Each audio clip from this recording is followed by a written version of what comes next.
4 years ago, Richard Bennett, a 44-year-old mechanic from Detroit, and his 13-year-old son Daniel disappeared after a fishing trip to one of Michigan's remote lakes. What should have been a weekend of father-son bonding turned into a nightmare that plunged the Bennett family into devastating tragedy and left an entire community grappling with questions that seemed to have no answers. Sarah Bennett, wife and mother, was never the same after that October Sunday when her husband and son never came home from what was supposed to be their most special fishing adventure yet. Before we continue, subscribe, like the video, and hit the bell. This helps the channel bring more stories like this one. The Pontiac community was shocked beyond belief. Richard was known throughout the neighborhood for his extreme caution and decades of fishing experience, someone who would never take unnecessary risks with his son or anyone else. He was the type of man who checked weather reports 3 times before heading out, who carried emergency supplies even for day trips, and who had taught Daniel water safety since the boy was old enough to hold a fishing rod. Neighbors described him as almost obsessively careful when it came to outdoor activities, especially when Daniel was involved. The Oakland County Police considered several possibilities during those first frantic days: boat accident, sudden weather changes leading to hypothermia, wild animal attack, equipment failure, or even the remote possibility of kidnapping or foul play. For weeks that stretched into months, massive search teams scoured Lake Orion and surrounding areas with an intensity rarely seen in missing persons cases. Helicopters from the Michigan State Police flew over dense forests for hours each day, their rotors beating a rhythm that became the soundtrack of a community's desperation. Professional divers from the Great Lakes Search and Recovery Team explored the lake's deep waters, using sophisticated sonar equipment to map every inch of the bottom.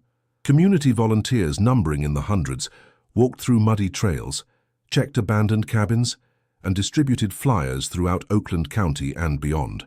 The search expanded to include neighboring counties, state parks, and even extended into Canada through cooperation with the Ontario Provincial Police. But Lake Orion kept its secrets in absolute silence, offering no trace of the beloved father and son who had vanished as completely as if they had never existed at all. Sarah Bennett refused to accept that her husband and son were dead, even as days turned into weeks, and weeks turned into months without a single clue.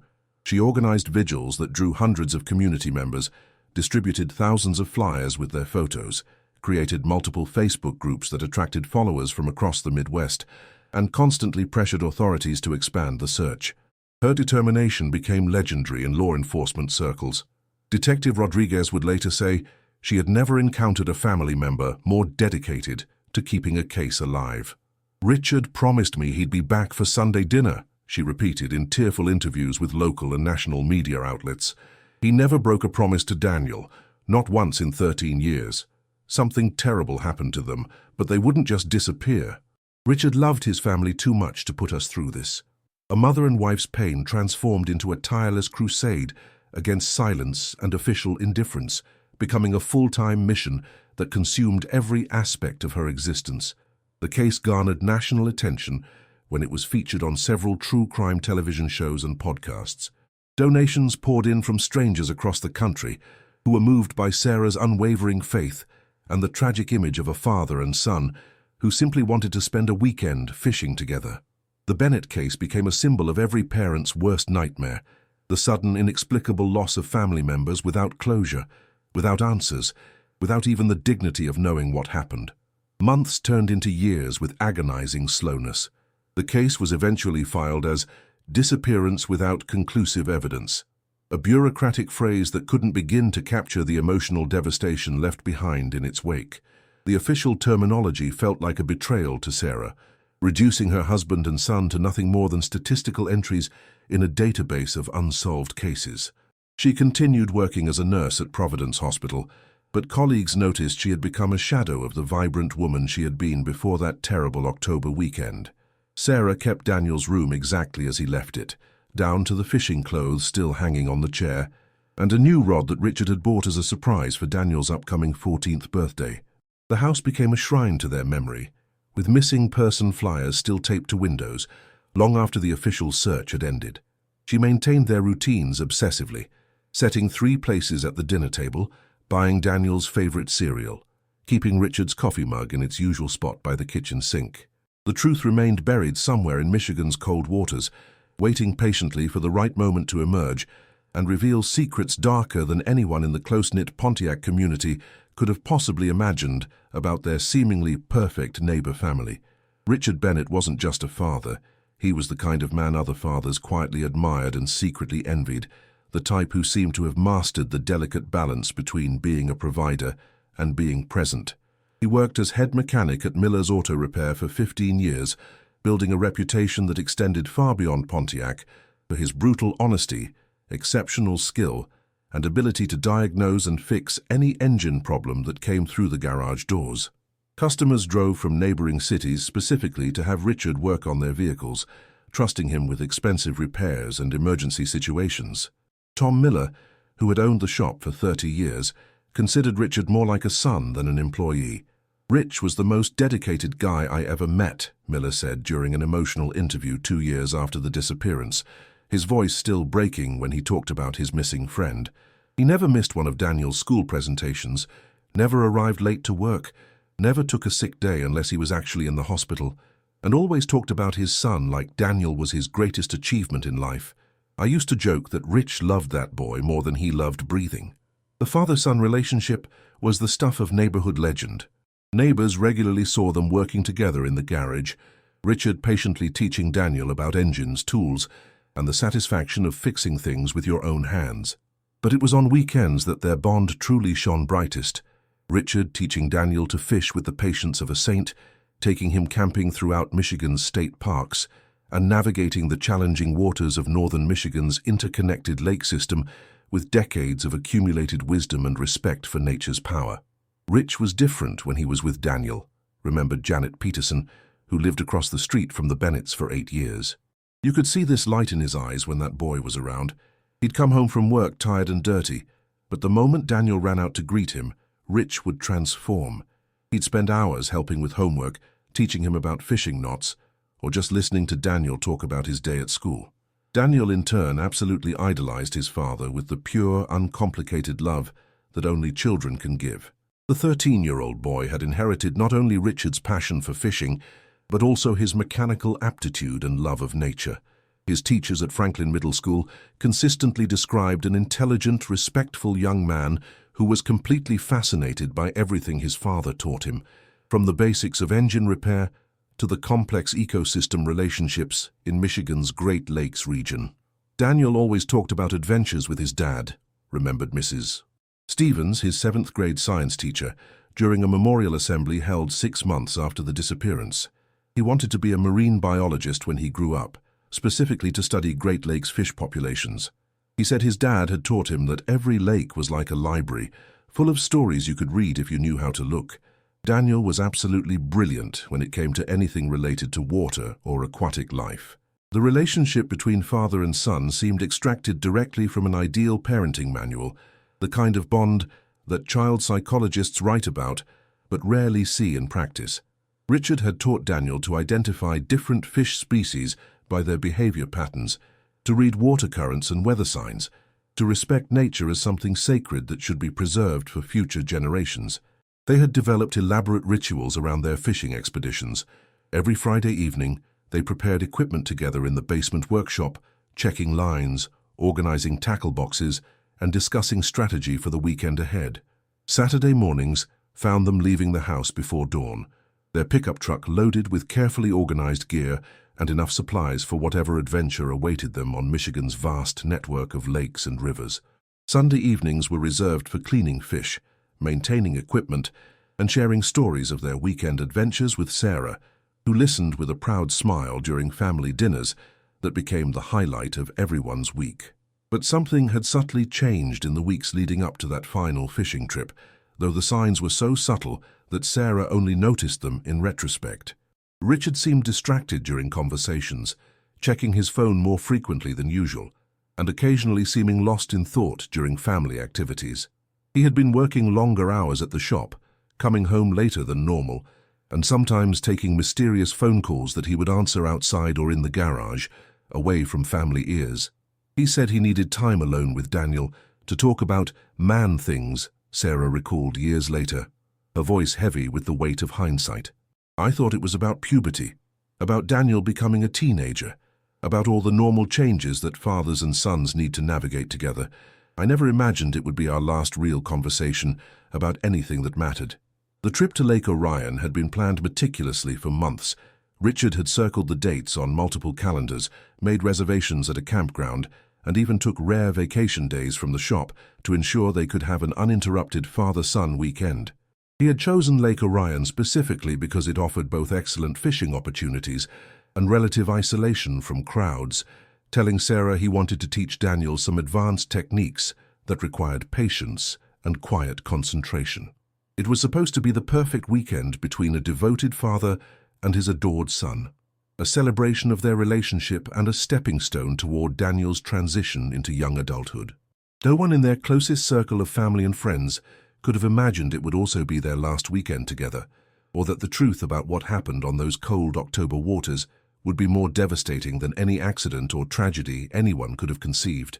The official investigation into Richard and Daniel Bennett's disappearance revealed as much about the limitations and frustrations of modern missing persons cases as it did about the specific circumstances surrounding their vanishing.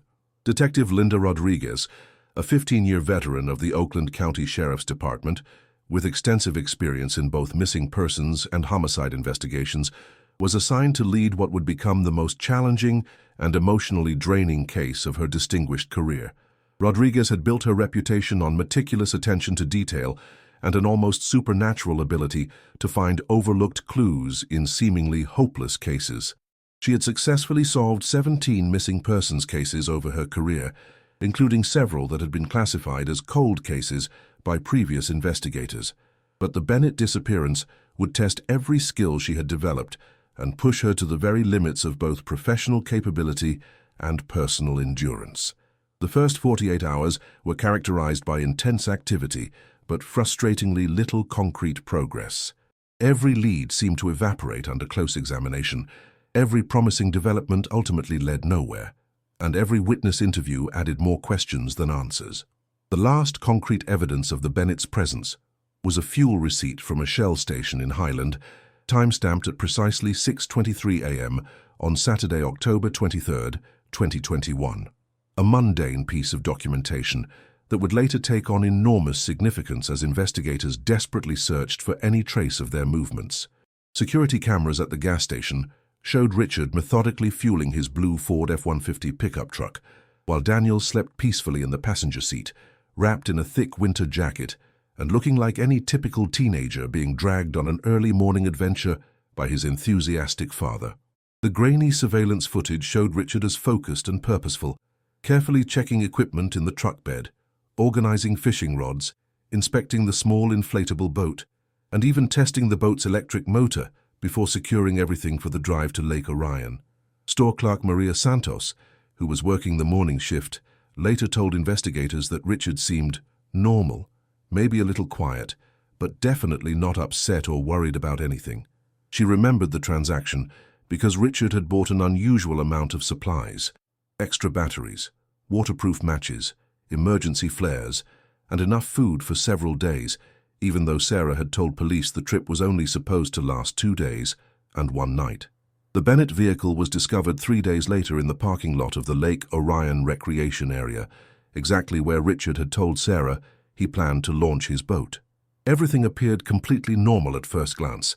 Keys still in the ignition, Richard's wallet containing $247 in cash sitting on the dashboard, Daniel's school backpack in the back seat with homework assignments still incomplete, and a thermos of Sarah's homemade coffee still half full and sitting in the center console. But closer examination revealed details that troubled experienced investigators. The truck was parked with unusual precision, perfectly centered in the parking space, as if someone had taken extra care with its placement.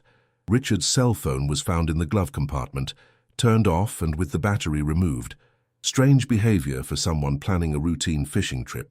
Most significantly, the small inflatable boat and electric motor were missing, along with all fishing equipment, camping gear, and emergency supplies, suggesting that father and son had indeed entered the water as planned. Detective Rodriguez coordinated the most extensive search operation Oakland County had mounted in over a decade. Professional divers from the Michigan State Police Underwater Recovery Team explored every section of Lake Orion methodically, using sophisticated sonar equipment to map the bottom and advanced diving gear to investigate areas up to 40 feet deep. The search expanded to include the Clinton River system, which connects Lake Orion to several smaller lakes and eventually flows into Lake St. Clair. High-tech sonar equipment revealed the lake's muddy bottom in unprecedented detail, mapping underwater logs, rock formations, and debris accumulated over decades. Divers investigated every anomaly, every shadow on the sonar screen that could potentially represent boat wreckage or human remains. The search consumed thousands of man-hours and cost the county over $200,000, but produced absolutely nothing related to the missing father and son.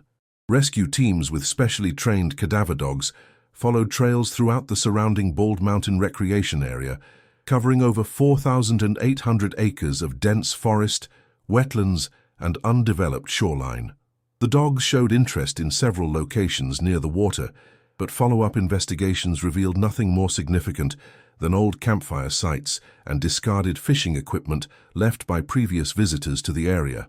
The Great Lakes Coast Guard expanded the search to include connected waterways throughout southeastern Michigan, operating on the theory that bodies or debris might have been carried by current systems into Lake St. Clair or even into the Detroit River. Coast Guard vessels equipped with side-scan sonar covered hundreds of square miles of water, while helicopters from both the Coast Guard and Michigan State Police flew systematic search patterns over thousands of acres of forested land. Local volunteers organized some of the most comprehensive civilian search efforts in Michigan history. Over 800 people participated in organized searches during the first month alone, with volunteers coming from as far away as Grand Rapids and Traverse City. They walked shorelines, checked abandoned buildings, distributed flyers throughout southeastern Michigan, and maintained a 24-hour tip hotline that received over 1,200 calls in the first 6 weeks. But despite all the technology, all the manpower, and all the community support, Lake Orion seemed to have swallowed Richard and Daniel Bennett without leaving a single trace. It was as if father and son had simply evaporated from the face of the earth, leaving behind only questions and the growing certainty that something far more complex than a simple boating accident had occurred on those cold October waters. Cases like this haunt investigators because they violate our basic understanding of how the world works, Detective Rodriguez explained during a case review meeting 8 months after the disappearance. People don't just disappear without leaving some kind of evidence. Bodies don't vanish completely. Boats don't disintegrate. There are always traces, always clues, always something that points toward an explanation. But Richard and Daniel seem to have been erased from existence, and that's not how reality functions. The official investigation was reluctantly closed after 8 months of intensive effort, despite Detective Rodriguez's strong objections and Sarah Bennett's increasingly desperate pleas for continued official involvement. The case was classified as presumed drowning accident with remains unrecovered, a conclusion that satisfied no one and explained nothing, but allowed the department to redirect resources to more solvable cases. The classification devastated Sarah Bennett and generated significant outrage throughout the community, with many residents questioning how authorities could declare a case closed when absolutely no evidence of death had been found. How can they call it an accident when they could never prove anything happened? Sarah demanded during an emotional press conference outside the Oakland County Sheriff's Department. Where are the bodies? Where is the boat? How does an experienced man like Richard simply disappear with my son without leaving any trace whatsoever? But official silence had settled over the case like fog over Lake Orion, and Sarah Bennett found herself alone in her determination to keep searching for answers that seemed to exist somewhere beyond the reach of conventional investigation. The Bennett house on Maple Street transformed from a home into something resembling a museum dedicated to lives interrupted, a shrine to memories frozen forever at the moment when everything changed. Sarah maintained routines with religious devotion, as if the simple act of continuing normal activities might somehow call her missing family members back from wherever they had gone. Every morning she prepared coffee for 3 people, setting Richard's favorite mug beside the kitchen sink and leaving Daniel's cereal bowl on the counter, exactly where he always placed it before school. The front porch light remained on 24 hours a day, every day, creating a beacon that neighbors could see from blocks away. Sarah explained to concerned friends that Richard had always told Daniel they should leave a light on, so family members would know they were welcome home, no matter how late they returned from their adventures.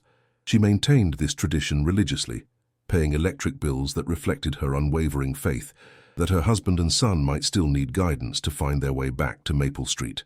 Dr. Patricia Holbrook, a psychologist specializing in trauma and grief counseling, explained during a conference on missing persons cases that Sarah's behavior represented a textbook example of what mental health professionals term ambiguous grief, a psychological condition that occurs when loss cannot be verified or processed through normal mourning rituals. When someone dies, there are established social protocols that help families process their loss, Dr. Holbrook explained. Funerals, burial services, death certificates, these rituals serve important psychological functions, but when people disappear without confirmation of death, family members become trapped in an emotional limbo that can persist for decades. Sarah's grief manifested in ways that alarmed friends and family members who watched helplessly as she deteriorated physically and emotionally. She developed chronic insomnia that left her functioning on 2 or 3 hours of sleep per night, frequently waking at 3 a.m. to check her phone for missed calls or text messages from Richard and Daniel. Her appetite disappeared almost completely, and she lost over 30 pounds in the first 6 months after the disappearance, surviving primarily on coffee and whatever well-meaning neighbors brought to her door. Anxiety attacks began occurring with increasing frequency, particularly when she encountered triggers that reminded her of her missing family members.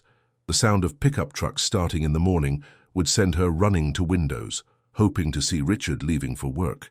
Children's laughter from neighborhood playgrounds would cause panic attacks as she imagined Daniel playing with friends he would never see again. Even the smell of coffee brewing, something she had always associated with peaceful morning routines, became a source of emotional trauma that forced her to take extended medical leave from her nursing position at Providence Hospital. The extended Bennett family struggled with their own versions of the same psychological torture. Margaret Bennett, Richard's 68-year-old mother, developed what doctors diagnosed as stress-related dementia that progressed with alarming speed after the disappearance. She would call me 3 or 4 times a day, asking when Richard and Danny were coming for Sunday dinner, remembered Helen Bennett Morrison, Richard's sister, during a tearful interview. I didn't have the heart to remind her they were missing because she would just go through the shock and devastation all over again. It was like watching her lose them fresh every single day. Daniel's paternal grandfather, Robert Bennett, a decorated Vietnam War veteran who had survived the Tet Offensive and multiple combat tours, said that nothing in his military experience had prepared him for the specific torture of not knowing the fate of his beloved grandson. In war, you see terrible things, but you know what happened, he explained during a Veterans Day interview about trauma and loss. You might watch friends die, but you can honor their sacrifice. You can mourn them properly. This uncertainty about Danny and Rich, it's worse than combat because there's no enemy to fight, no mission to complete, no way to achieve victory or closure. Sarah's sister, Jennifer Walsh, moved from Columbus, Ohio to Michigan ostensibly to help care for her devastated sibling, leaving behind her own job as a dental hygienist and temporarily relocating her own children to live with their father. Sarah stopped living when they disappeared, Jennifer explained during what appeared to be a supportive family interview. She just existed, going through the motions of daily life while waiting for a phone call, a sighting, a miracle. I watched my sister waste away day after day, consumed by hope that was slowly killing her. The Walsh sisters had always been close, sharing confidences and supporting each other through various life challenges over their 30-plus years as adults. Jennifer's presence in Sarah's house seemed to provide some stability during the darkest period, with Jennifer handling practical matters like grocery shopping, bill paying, and dealing with the constant stream of reporters and investigators who continued arriving at the Bennett home for months after the disappearance. The broader Pontiac community initially mobilized around the Bennett family with remarkable solidarity and compassion. Local churches organized prayer vigils that drew hundreds of participants, with people from different denominations coming together to pray for Richard and Daniel's safe return. The Pontiac Lions Club established a fund to help with search expenses, while the Franklin Middle School PTA organized fundraising dinners to support private investigation efforts. Neighbors took turns bringing meals, maintaining the Bennett lawn and garden, and simply sitting with Sarah during her darkest moments. The whole street felt the loss, explained Margaret Torres, who had organized neighborhood support efforts and lived just 3 houses away from the Bennetts. Richard was the kind of neighbor who would help anybody with anything: car repairs, home maintenance, emergency situations. Daniel was this bright, polite kid who helped elderly neighbors with yard work and always had time to talk with anyone who needed a friend. Losing them felt like losing the heart of our community. But as months turned into years without any developments or new information, public interest began to wane in the inevitable way that community attention spans function. People had their own families to worry about, their own problems to solve, and their own lives to live. People have to move on, Jennifer observed during a later interview, her voice carrying undertones of bitterness that seemed directed at the community's shortened attention span. They have to get back to their normal routines, but Sarah was trapped in that October weekend forever, unable to move forward because she didn't know if she was mourning or still hoping. The financial impact of maintaining hope became devastating over time. Sarah spent her entire inheritance from her parents, over $45,000, on private investigators who promised results they couldn't deliver. She hired psychics, funded reward programs that generated hundreds of false leads, and paid for advanced search techniques, including underwater robots and helicopter surveys of remote areas throughout northern Michigan. She mortgaged the family home to raise additional funds, sold Richard's collection of vintage fishing equipment, and liquidated their retirement accounts to pay for increasingly expensive investigation efforts. "I would sell my soul and everything I own if it brought my husband and son back home," she declared, during a public fundraising appeal that raised additional thousands of dollars from strangers moved by her story. Money means absolutely nothing when the people you love most have vanished from the earth. 2 years after the disappearance, Sarah finally agreed to participate in group therapy sessions for families dealing with missing persons cases, joining a support group that met weekly at a community center in nearby Auburn Hills. But even in group settings designed to help her process grief and accept uncertainty, Sarah remained focused on active searching rather than emotional healing. She carried digitally aged photographs showing how Richard and Daniel must look now, commissioning expensive computer modeling to show natural aging and physical changes that might help with identification if they were ever found alive. The group therapy sessions revealed the extent to which Sarah's entire identity had become centered on being the woman whose family disappeared. She had difficulty talking about anything else, relating every conversation back to the search efforts, and seeming unable to imagine a future that didn't involve Richard and Daniel's return. Other group members, many of whom had been dealing with missing family members for even longer periods, tried to help Sarah begin accepting the possibility that her husband and son were dead, and that her healing needed to begin with acknowledging that reality. But Sarah's faith in their eventual return remained unshakable, a desperate hope that seemed to be the only thing keeping her functional and preventing complete psychological collapse. "I know they're out there somewhere," she would insist during group sessions, her voice carrying the conviction of someone whose entire worldview depended on that belief being true. Richard promised he would come back, and he has never broken a promise to me or Daniel in 18 years of marriage. Something is keeping them from coming home, but they're alive and they need me to keep looking for them. The truth continued to lie hidden somewhere beneath the surface of Lake Orion, waiting for the right moment to emerge and finally free the Bennett family from their endless purgatory of uncertainty and false hope.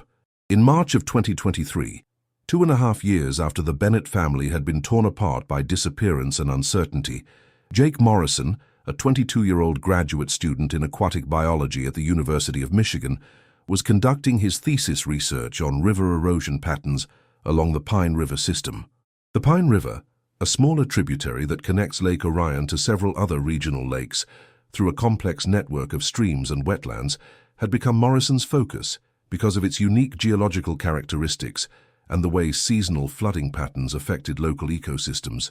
Morrison had been working in the area for 3 months, taking water samples, measuring current speeds, and documenting how winter ice damage affected riverbank stability. He was particularly interested in how spring snowmelt created temporary rapids that could move large objects downstream, potentially carrying debris from one lake system to another across considerable distances. His research had already revealed several interesting phenomena, including evidence that objects lost in Lake Orion could theoretically travel through underground currents and emerge miles away in completely different bodies of water.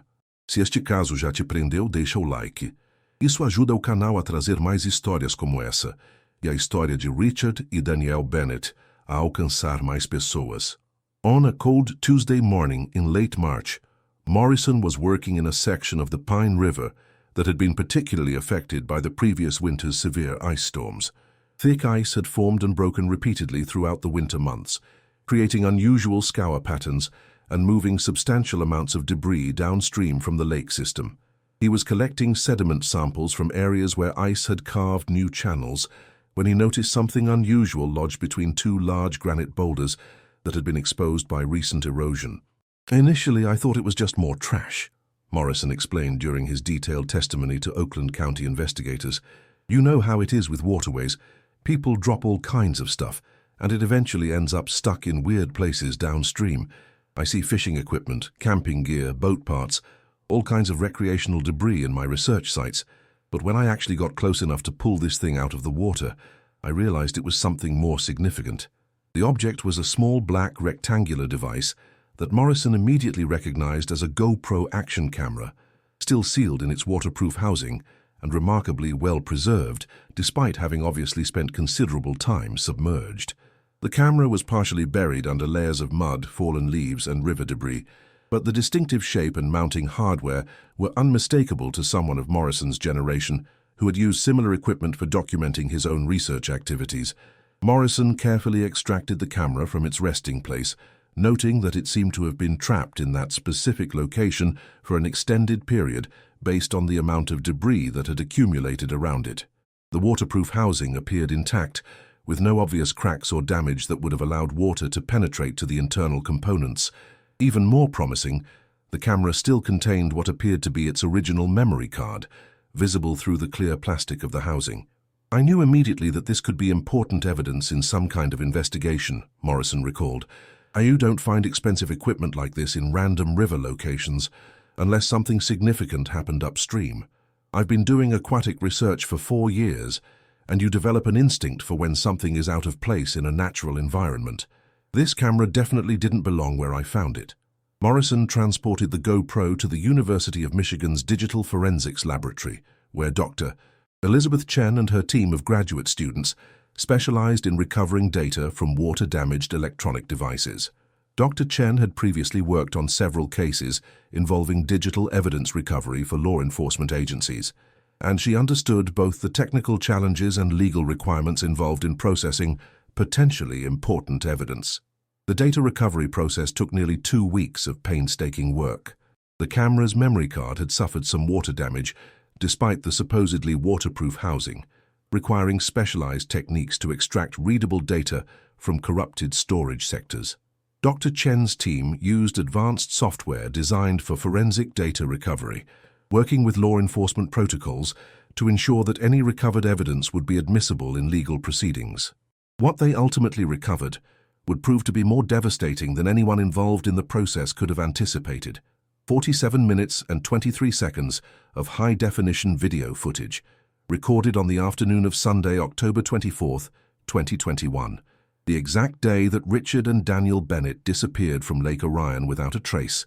Detective Linda Rodriguez received the phone call from Dr. Chen on a Thursday afternoon in early April, while she was reviewing files on a completely unrelated case.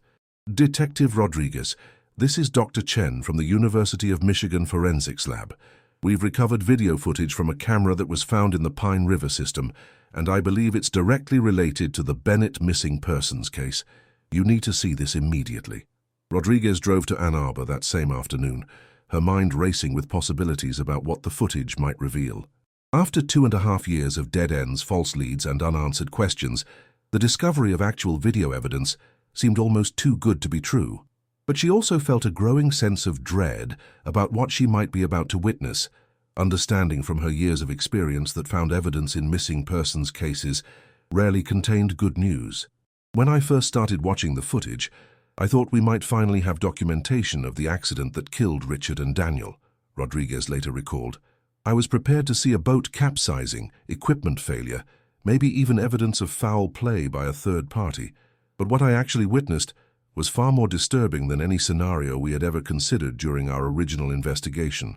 The GoPro had been mounted on the bow of the Bennett's small inflatable boat, positioned to capture their father-son fishing adventure in the style that had become popular with outdoor enthusiasts who wanted to document and share their experiences. The initial footage showed exactly what investigators and the family had always envisioned: Richard carefully navigating their boat through the calm waters of Lake Orion, Daniel laughing and pointing excitedly at wildlife, casual conversation about fishing strategies, and plans for their weekend together. The audio quality was remarkably clear, capturing not just their voices, but also ambient sounds that painted a complete picture of their final day together. Wind moving through shoreline trees, water gently lapping against the boat's inflatable sides, the distant calls of seagulls and other waterfowl that populated the lake during migration seasons.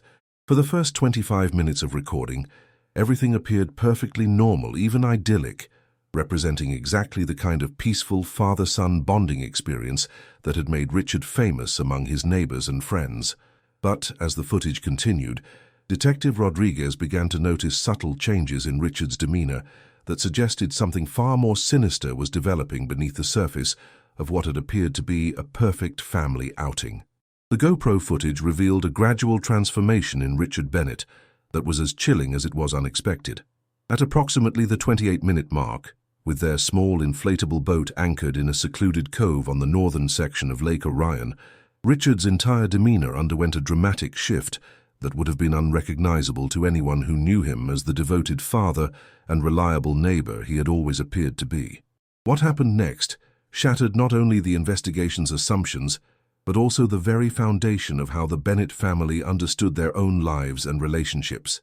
Richard's voice became cold, distant, almost mechanical, as he began speaking to Daniel in a tone that no loving father should ever use with his child, especially during what was supposed to be a celebration of their relationship. "Danny, there are things about our family that you need to know," Richard said, turning away from the camera to face his increasingly confused son. "Things about why your mom and I have been fighting when you're asleep. Things about money, about debt, about what I've been doing to keep us from losing everything we have. Things about people your mom trusts who have been lying to her for months." The audio captured Daniel's immediate confusion and growing distress. "Dad, you're scaring me. Why are you talking like this? Can we just go fishing like we planned? I don't want to talk about grown-up problems. Mom said this weekend was supposed to be fun, just you and me having adventures like we always do."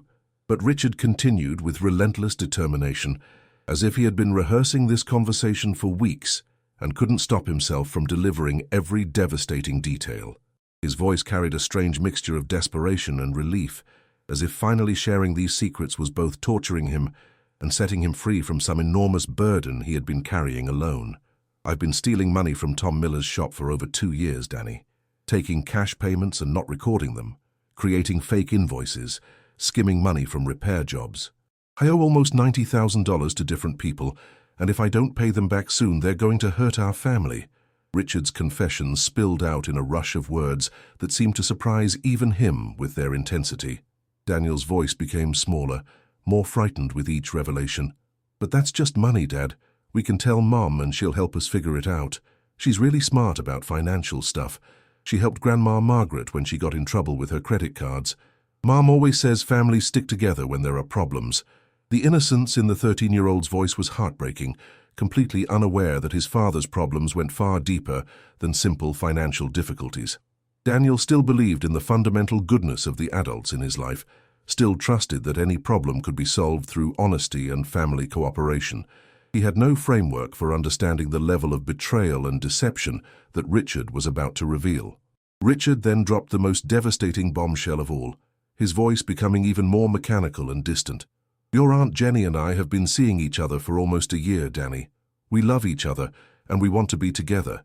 But we can't do that with your mom always around. All those weekend fishing trips we've taken, a lot of them weren't really fishing trips.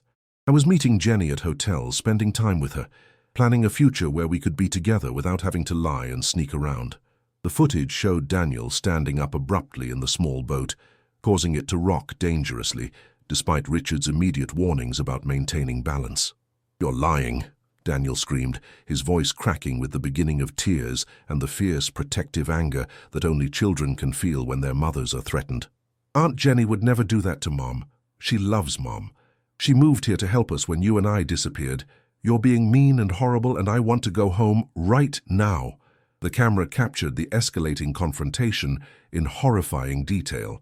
Daniel was becoming increasingly hysterical, not just because of what his father was telling him, but because he was beginning to understand the broader implications of Richard's confessions. At 13, he was old enough to grasp that his father wasn't just admitting to crimes and adultery. He was essentially asking Daniel to participate in the destruction of his mother's life. "We can start over somewhere else, Danny," Richard continued, his voice taking on a pleading tone that was somehow even more disturbing than his earlier mechanical delivery. "Jenny and I have been planning this for months. We can move to Florida, or maybe Colorado, somewhere your mum can't find us. You'll like Jenny once you get to know her better. She wants to be a mother to you, and we can be a real family without all the stress and fighting." Daniel's response was immediate and fierce. "I already have a real family. I have a mom who loves me and takes care of me and makes me lunch every day for school. I don't want a new mom. I want to go home to my real mom right now." The boy's voice carried not just anger, but also a desperate loyalty that seemed to enrage Richard, rather than touch whatever remained of his paternal instincts. What followed was captured in excruciating detail by the GoPro camera. Richard stood up abruptly, causing the boat to rock even more violently. There was no physical violence, but there was something almost worse.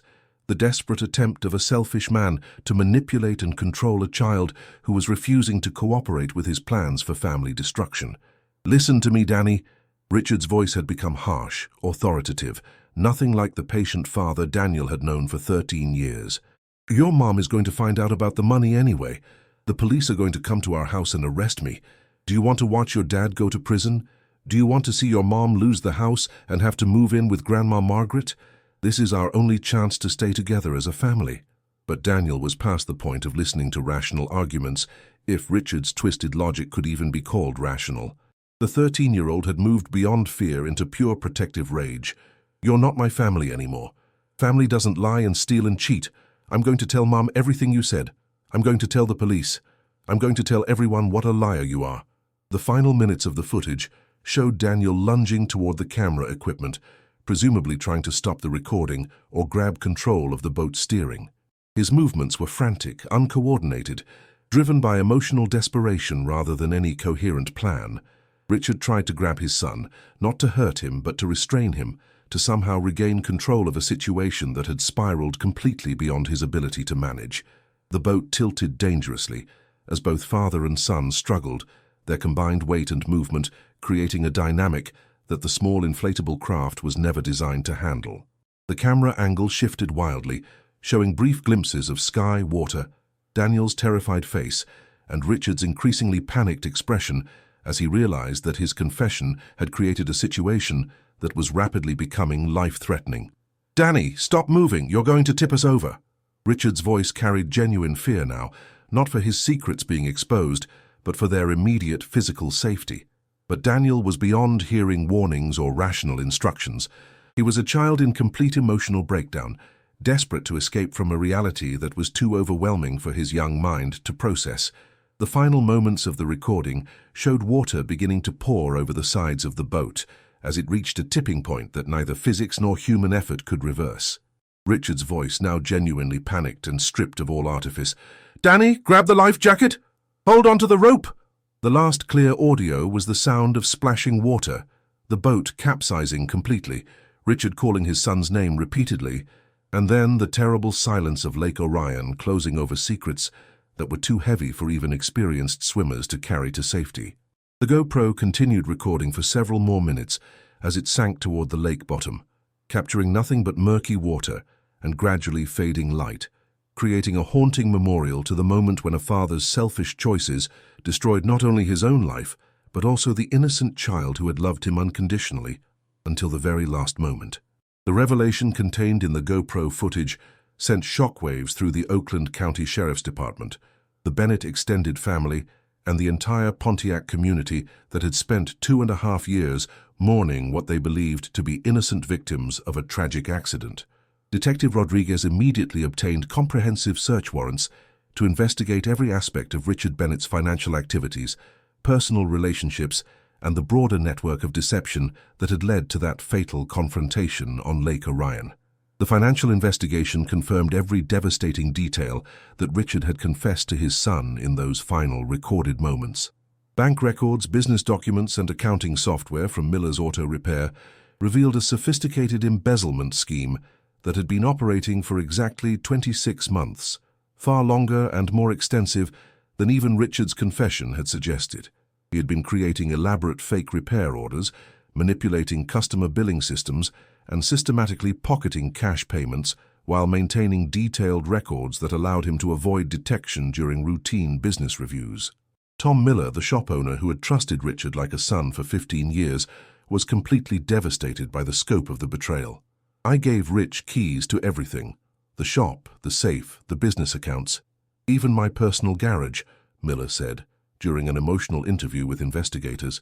"He was supposed to be my successor, the guy who would eventually take over the business when I retired. To find out he'd been stealing from me while looking me in the eye every single day, while I was paying for his family's health insurance and giving him Christmas bonuses. It's something that fundamentally changes your ability to trust other human beings." The total amount stolen exceeded $87,000, money that Richard had used not only to maintain his family's comfortable middle-class lifestyle, but also to fund his secret relationship with Jennifer Walsh. Bank records showed payments for hotel rooms throughout southeastern Michigan, expensive dinners at restaurants Sarah had never heard of, jewelry purchases that had never appeared in the Bennett household, and even a security deposit on an apartment in Tampa, Florida, presumably the New Start location that Richard had mentioned to Daniel in his final confession. But the financial crimes, devastating as they were to both the Miller family business and the broader community's trust, paled in comparison to the personal betrayal that the investigation uncovered. When Detective Rodriguez confronted Jennifer Walsh with the evidence of her affair with Richard, the facade of the supportive, grieving sister-in-law collapsed completely, revealing a level of calculated deception that shocked even experienced investigators who thought they had seen every possible variation of human betrayal. Jennifer's initial response was complete denial, claiming that Richard had been delusional or lying in his final confession. But when presented with hotel receipts, phone records, and photographic evidence recovered from Richard's hidden email accounts, she finally broke down and admitted to the 8-month affair that had been conducted literally under Sarah's nose, while Sarah grieved for her missing family. "Richard told me he was going to leave Sarah anyway," Jennifer sobbed during her videotaped confession, tears streaming down her face as she finally acknowledged the full scope of her betrayal. "He said their marriage had been over for years, that they were only staying together for Daniel's sake, that Sarah was cold and distant and didn't understand his needs. I believed him because I wanted to believe him. I was lonely after my divorce, and Rich made me feel special, made me feel like I was the most important person in his world." The investigation revealed that the affair had begun during one of Richard's supposed fishing trips in February 2021, when he had actually driven to Columbus, Ohio, to comfort Jennifer during her difficult divorce proceedings. What started as emotional support had quickly developed into a full-scale romantic relationship, with Richard making regular trips to Ohio under the pretense of fishing expeditions while actually spending weekends with Jennifer in hotels and planning their future together. Jennifer admitted that Richard had gradually revealed his financial crimes to her over the course of their relationship, framing his embezzlement as a temporary solution to provide for their future together. "He said he was going to pay Tom Miller back once we were established in Florida," she claimed, though investigators found no evidence of any legitimate plan for repaying the stolen money. "He said we just needed to get away from Michigan, start fresh somewhere no one knew us, and everything would work out perfectly." The most devastating revelation was that Jennifer's move to Michigan after the Bennett disappearance had been pre-planned as part of Richard's escape strategy. She was supposed to help establish alibis, create confusion about the timeline of events, and eventually help Richard and Daniel disappear permanently while making it appear that they had been victims of an accident or foul play. The plan was that Rich and Danny would disappear during the fishing trip, but actually drive to a storage unit Richard had rented in Detroit, Jennifer revealed during her confession.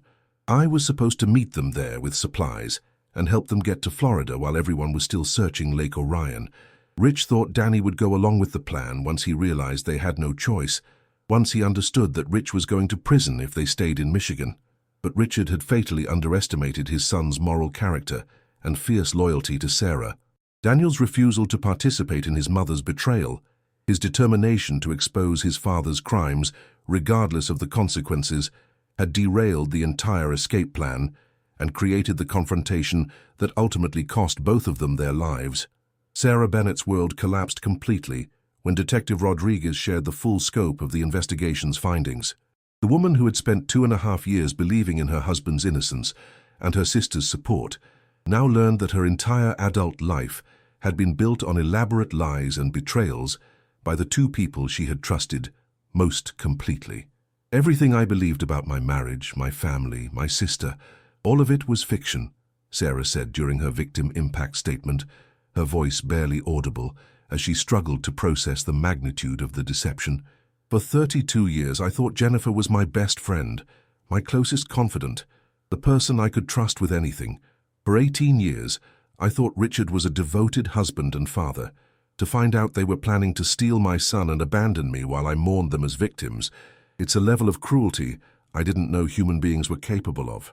The investigation also revealed that Richard's apparent devotion to Daniel had been genuine in its own twisted way, but ultimately selfish and destructive.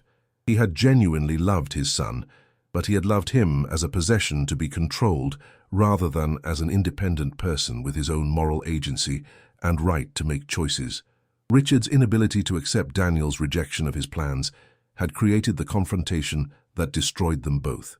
Tom Miller faced not only the financial devastation of the embezzlement, but also the broader community's questions about how such extensive theft could have gone undetected for over 2 years.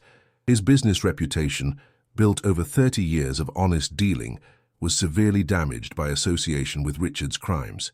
Several long-term customers questioned whether Miller had been complicit in the theft or simply negligent in his oversight responsibilities.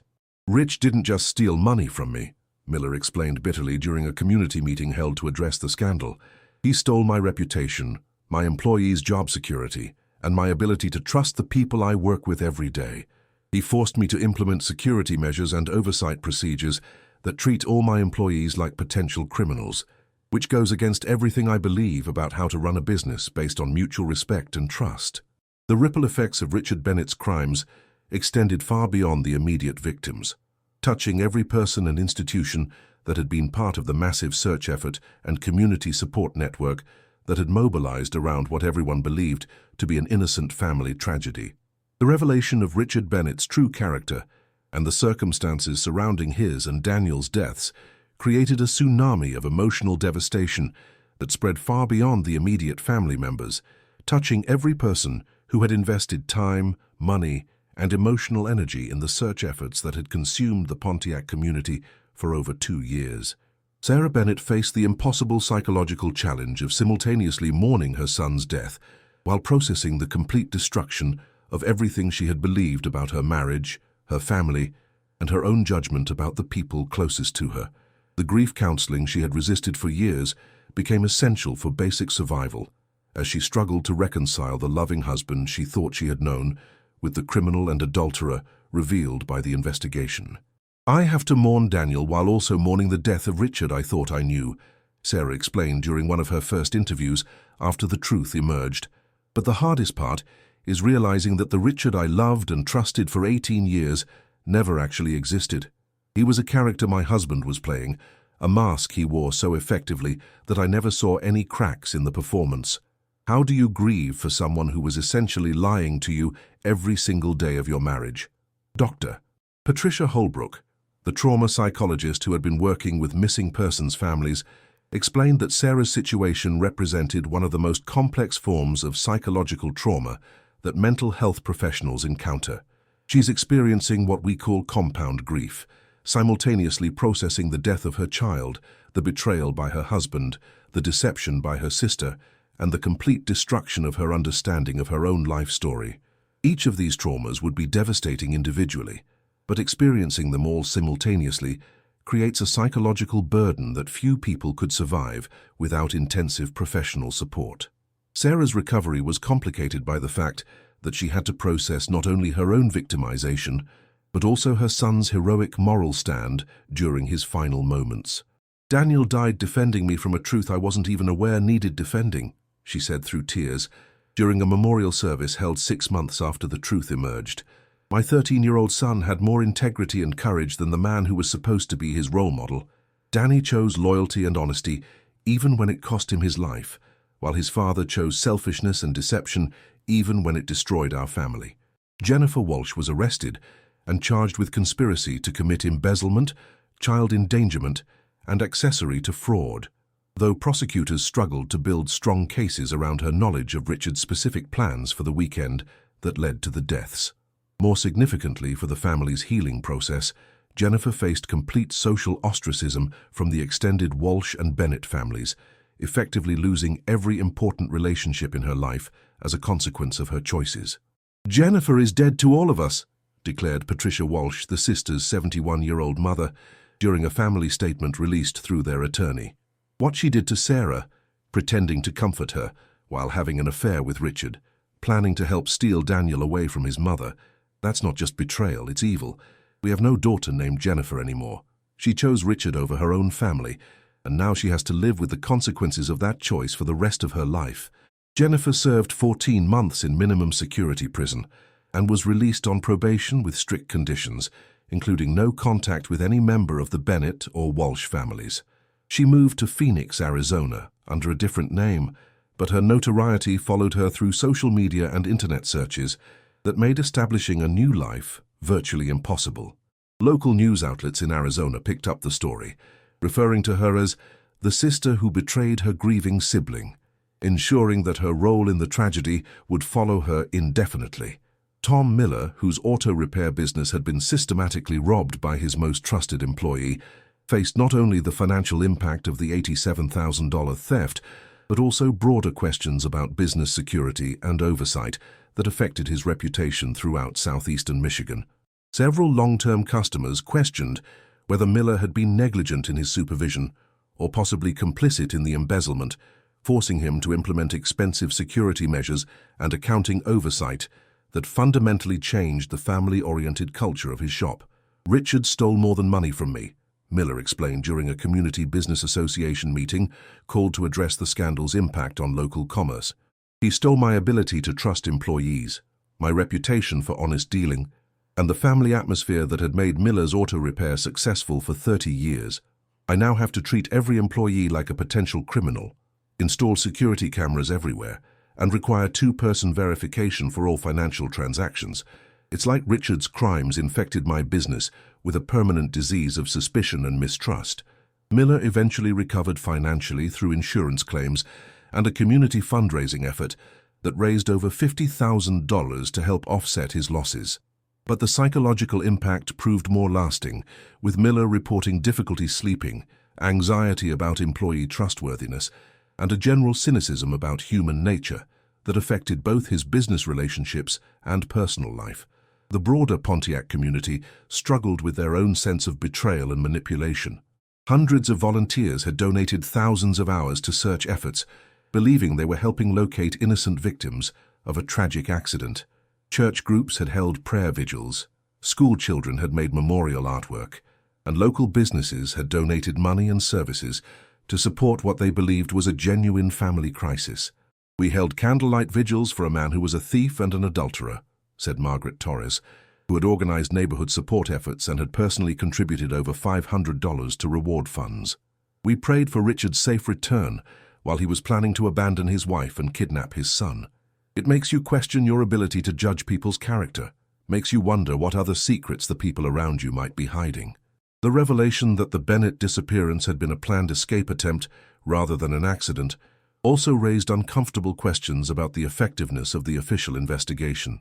Detective Rodriguez faced criticism for not uncovering the financial crimes or the affair during the original missing persons investigation, though she defended her team's work by pointing out that they had been searching for accident victims rather than investigating criminal activity.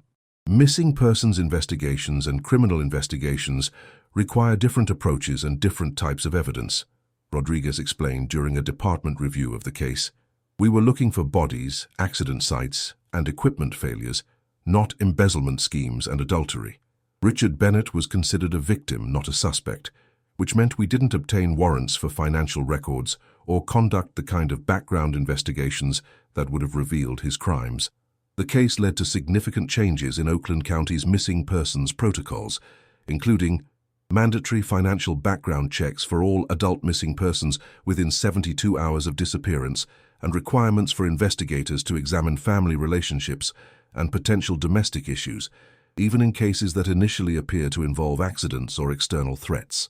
Sarah faced the additional burden of dealing with the practical consequences of Richard's crimes, including the foreclosure of their family home when the mortgage payments came due and she couldn't afford them on her nursing salary alone.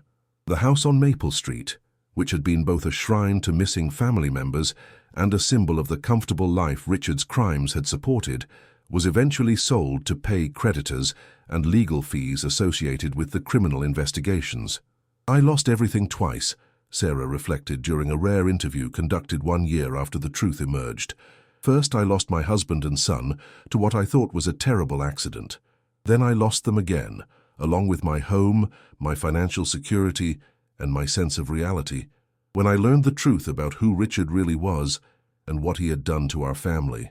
Sarah moved to a small apartment in nearby Auburn Hills, taking only Daniel's fishing equipment and a few family photographs from happier times.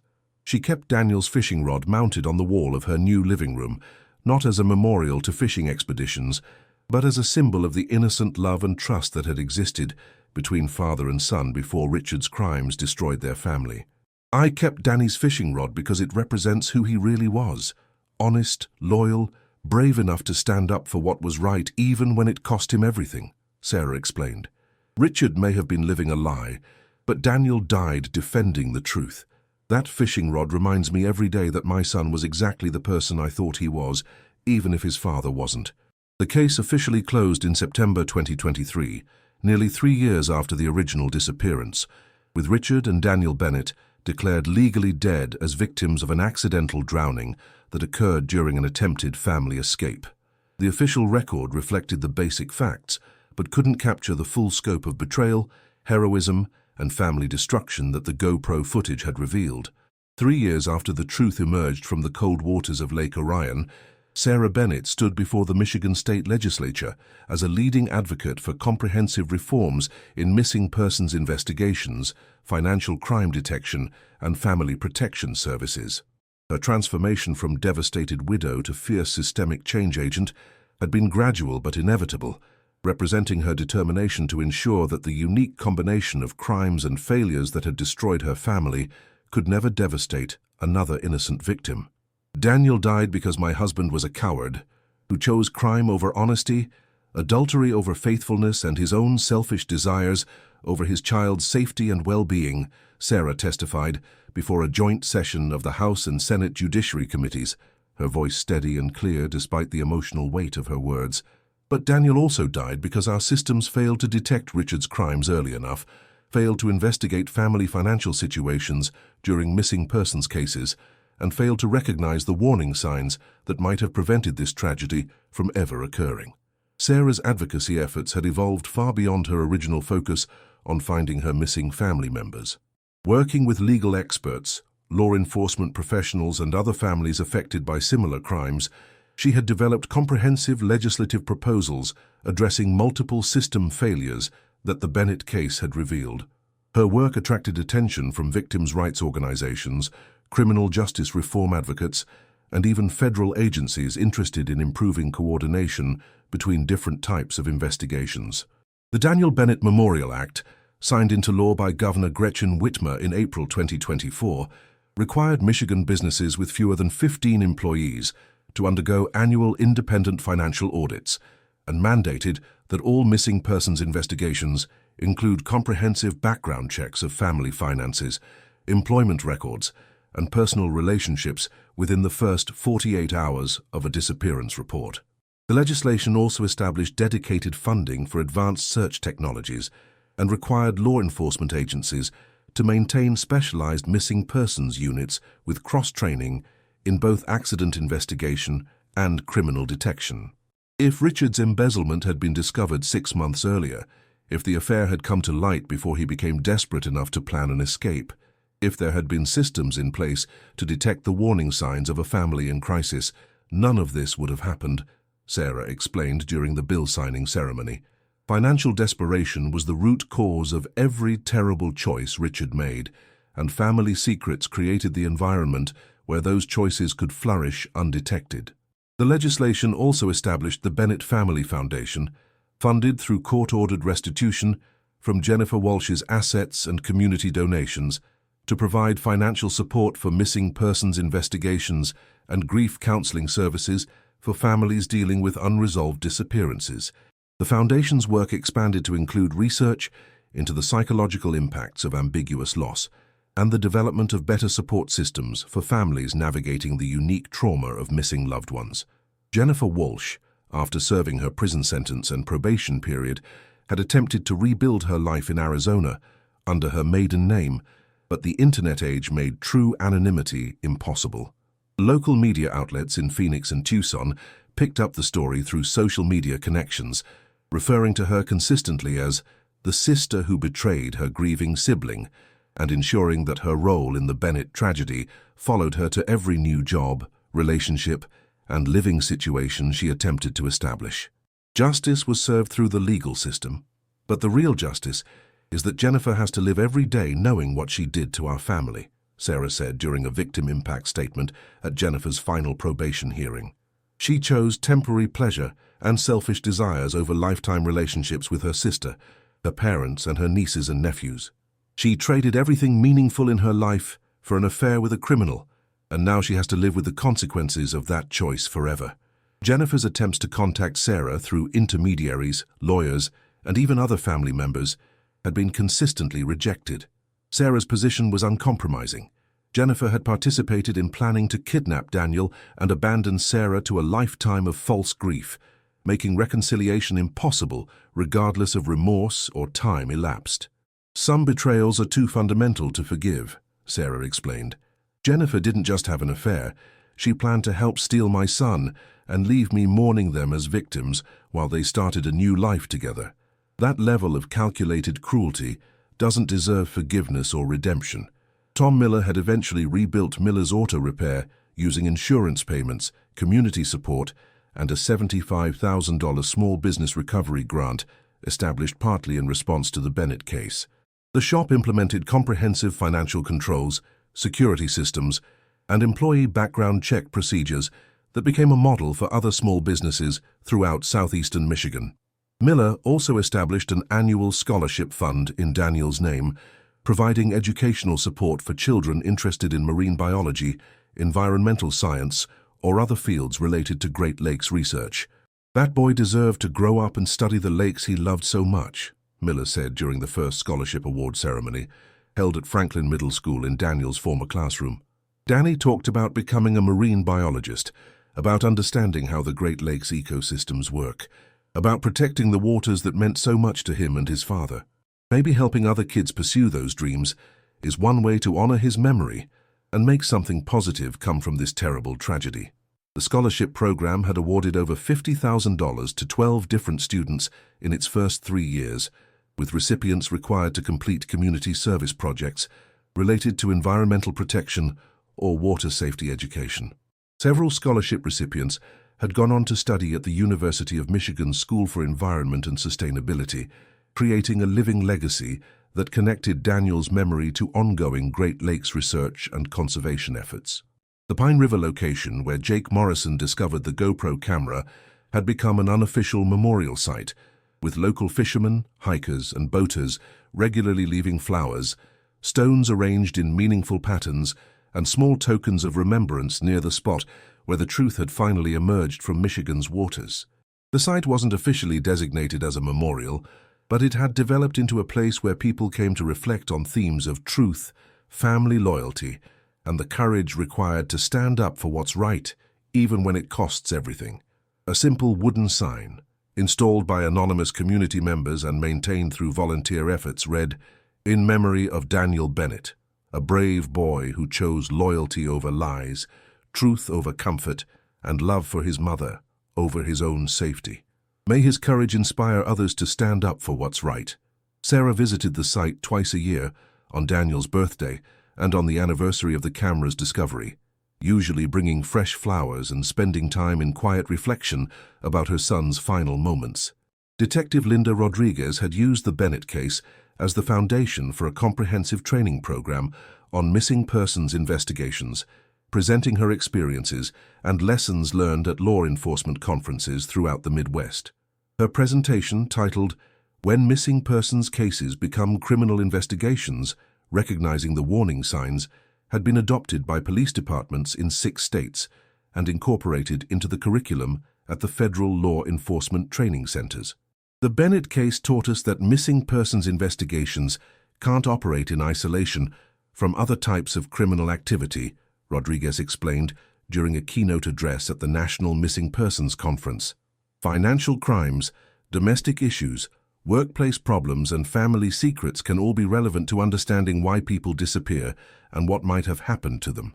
We need to train investigators to look beyond accidents and external threats to consider the possibility that missing persons cases might actually be criminal investigations in disguise. Rodriguez's work had contributed to the development of new protocols that were being implemented in law enforcement agencies across the country, potentially preventing other families from experiencing the unique combination of trauma and betrayal that had characterized the Bennett case. Sarah had never remarried and had made the conscious decision not to pursue romantic relationships, choosing instead to focus her emotional energy on advocacy work, professional nursing, and maintaining Daniel's memory through positive community involvement. She continued working at Providence Hospital, where her experience with trauma and loss had made her particularly effective in supporting families during medical crises and end-of-life situations. "I understand loss and betrayal in ways I never wanted to," she explained to colleagues during a hospital training session on family support services. "But that understanding helps me help other people navigate their darkest moments. Maybe that's Daniel's real legacy, that his death taught me how to be truly present for other people's pain and how to help families find strength during impossible situations." Sarah had also become a sought-after speaker at conferences dealing with victims' rights, missing persons cases, and family trauma recovery. Her presentations focused not on the sensational details of her family's tragedy, but on the practical and emotional challenges of rebuilding life after experiencing multiple betrayals simultaneously. Her message emphasized resilience, the importance of community support, and the possibility of finding purpose and meaning even after experiencing devastating loss. The Bennett house on Maple Street had been purchased by the Rodriguez family, whose 2 young children had transformed the property from a shrine to tragedy into a vibrant family home filled with laughter, birthday parties, and the normal chaos of childhood. Sarah had driven by the house once, about 18 months after the sale, and had felt genuine happiness seeing toys scattered across the front yard and children's bicycles parked on the porch. "Houses should be filled with laughter and love, not ghosts and grief," she had reflected during that visit. Seeing that family enjoying the home where Daniel grew up feels like the right kind of closure. They're making new memories in a place that holds both beautiful and terrible history, and that feels like exactly what should happen. In her final interview for this documentary, conducted on the 4th anniversary of the GoPro discovery, Sarah reflected on the long journey from victim to survivor, to advocate for systematic change. "I spent years waiting for Richard and Daniel to come home, then more years processing the truth about who Richard really was and what he had done to our family. But through all of that, Daniel never changed. He was always exactly who I thought he was, honest, brave, loyal, and good. He's still my hero," Sarah continued, her voice carrying both sadness and pride. "Richard may have been living an elaborate lie for years, but Daniel died defending the truth about our family. He chose protecting me over protecting himself, chose loyalty over the easy path his father was offering. That 13-year-old boy had more integrity and courage than most adults ever develop. His memory keeps me going every day. The Great Lakes continue to hold many secrets in their cold depths, but they no longer hold the Bennett family captive to uncertainty and false hope." Sarah had found her peace not in the waters that had taken her son, but in the meaningful work that honored his memory and protected other families from similar tragedies through systemic reforms, and improved support systems. Sometimes justice comes not through punishment alone, but through the determination to ensure that such suffering serves a greater purpose by preventing future tragedies. Sometimes redemption comes not through forgiveness, but through the courage to transform personal loss into community protection and systematic change that benefits people who will never know the specific family whose sacrifice made their safety possible. The Bennett case serves as a permanent reminder that the most dangerous betrayals often come from those we trust most completely, but also that even in the darkest circumstances, human courage and moral clarity can shine through to inspire positive change that extends far beyond the immediate tragedy. Daniel Bennett's final act of loyalty to his mother and refusal to participate in her betrayal had ripple effects that continued protecting other families years after his death, ensuring that his brief life had lasting meaning that transcended the tragedy of its ending. Subscribe to our channel to explore more archived and disturbing cases. Thank you for following the story of Richard and Daniel Bennett. See you in the next video.